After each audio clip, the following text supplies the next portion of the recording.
அல்லாஹ்வுடைய தூதர் ஸல்லல்லாஹு அலைஹி வஸல்லம் சொன்னார்கள், இந்த உலகம் இன்பமானது, அந்த இன்பங்களில் எல்லாம் சிறந்த இன்பம் அல் மர்அத்து ஸாலிஹா, சாலிஹான பெண் என்று சொன்னார்கள்.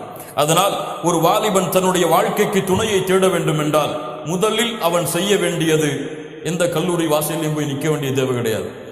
எந்த கல்லூரி வாசல்லையும் போய் எனக்கு சாலிஹான பெண்ணை தேட போறோம் சொல்லி நிற்க வேண்டிய தேவை கிடையாது. அல்லது ஃபேஸ்புக்கில் யாரெல்லாம் இஸ்லாமிக் ரீதியா சாட்டிங் அல்லது இஸ்லாமிக் ரீதியா போஸ்டர் போடுறாங்களோ அந்த பெண்கள் எல்லாம் தேர்ந்தெடுத்து ரிக்வெஸ்ட் கொடுக்க வேண்டிய அவசியம் கிடையாது. நடந்து கொண்டிருப்பதை சொல்கிறேன். அல்லாஹ் ரப்புல் ஆலமீன் பாதுகாப்பாடாக. அல்லாஹ்விடத்திலே துஆ செய்யுங்கள், யா அல்லாஹ் எனக்கு ஒரு சாலிஹான பெண்ணை தேர்ந்தெடுத்து கொடு. எனக்கு எந்த பெண் விருப்பமானவள் என்று யாருக்கு தெரியும்? உனக்கு தெரியும். என்னுடைய வாழ்க்கைக்கு எந்த பெண் தகுதியானவள் என்று யாருக்கு தெரியும்? உனக்கு தெரியும். நீ நாடியதை, நீ தேர்ந்தெடுத்ததை என்னிடத்திலே கொண்டு வந்து சேர் யா அல்லாஹ் என்று அல்லாஹ்விடத்திலே கரத்தை